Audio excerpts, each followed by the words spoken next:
Nangyari sa kanya yan? Ano sir, Sa mata ko, sir. Matagal na to. Matagal na, taon na. Opo, Okay. okay lang. Dati hindi naman ganito yung mata ko eh. Okay. Normal naman ako, sir. Ngayon, Sa pangangatawan po, anong masakit sa'yo? sa katawan ko, sir, yung dito, sir, lumalaki. Malaki. may bukol po. Galing na ba ng doktor to? Hindi ko po. Hindi ka pa galing? Hindi pa po. O sige, gato gawin natin ha. Alam mo na ba yung paggagamot ko? Napanood mo na? Okay. Aalisin ko yung nilagay sa'yo, pero hindi ako magpapagaling sa'yo kundi ang Panginoon Jesus at ating Amang Dakila, no? Lumapit tayo sa Kanya, no? At sumampalataya at maniwala na gagaling ka, no? At kung ano man yung inilagay sa'yo, ililipat ko dun sa kalaban, na? Sige. Pwede po mag-video ko yan? Sige, pwede. Bal, video ka ba? Pwede sir po namamanood. Paa dito. Ito lang pang. Man, dito lang. Dito may ano. Man, dito lang. Wala mo na po yung mata niya. Sir.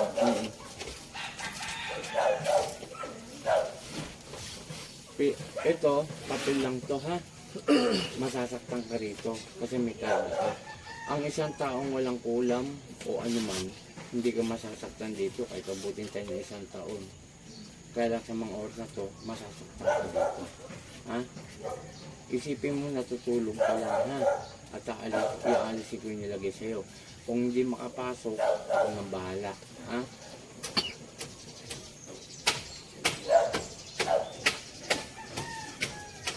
Pikit. Pikit mo yan. Ang ganito pa to, doon dingitin dalawa. Nasa tainga niya oh.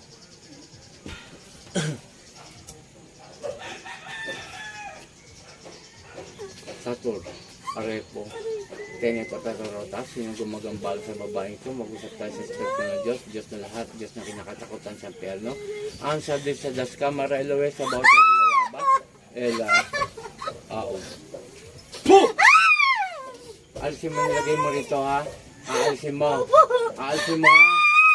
Huwag kayong kulam ng tao ha. Ha? Ha? Galit ako sa mga ginagawa ninyo ha. Aalisin mo ha. Ha? Pagalingin mo to ha. Pagalingin mo. O dalawang kamay pag ganun. Sige, dalawa. Huwag kayong kulam.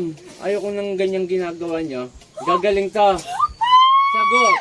Sagot. Opo. Opo. Bakit yung ginagawa mo dito? Sige. Sige, baklas. Mula sa mata. Biruin mo, piniringan nyo to oh, para hindi makakita. In-blurred nyo yung mata nito. Sige. Sa mata.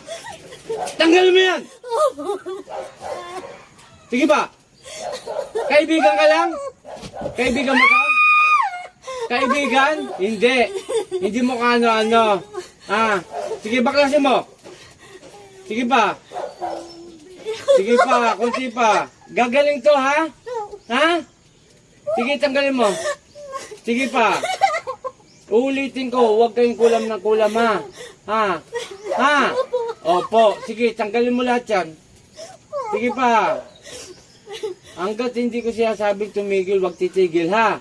Ha? Humingi ka tawad dito, ha? Ha? Kailan? Kailan kayo hingi? Sige, tanggalin mo lahat yan. Nasasaktan ka pala pero ginawa mo sa babaeng ito. Tuwan-tuwa kayo. Gagaling to. Gagaling to. Sige, tanggalin mo. Sige pa.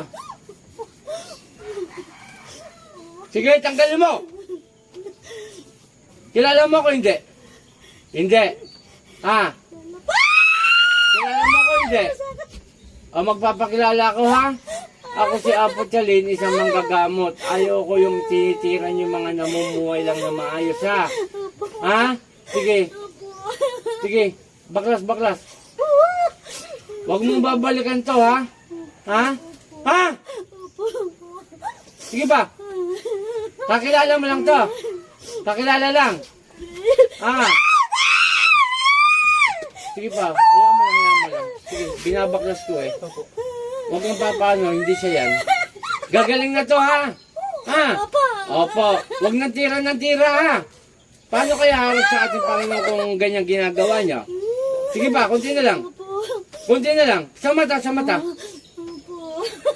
Sige, baklasin mo yan. Pero nyo, pinapalabo nyo yung mata ng tao. Walang ginagawa sa inyo. Sige, kunti na lang.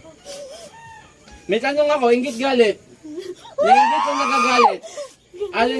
Alin sa dalawa? Inggit galit. Ha? Nainggit. Ano mo dahil sa inggit? Ano niyo to, sir? Mamaya sabihin ko sa'yo. Sige, baklas. O, kunti na lang, ha? Kunti na lang. Gagaling to, ha? Ha? Ha? Sige pa. Huwag kang mumulat. Panginoon kong Isus, sa kamang dakilo, mingaw ng basta-basta yun, balik ko nilagay sa babaeng ito at siyang mahirapan hanggang mamatay. Please, Akmet. Atol! Rico,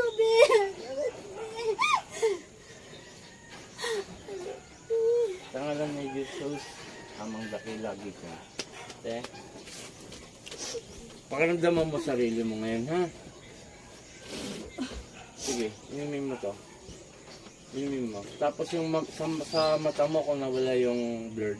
Shoutout sa lahat. Maraming salamat sa ating amang dakila na si Yahweh sapagkat binigyan naman tayo ng kalakasan ngayong araw na to. At yung nga po, sa kanyang anak na ating Panginoon, yung isang babae ang inanuan ng sa mata.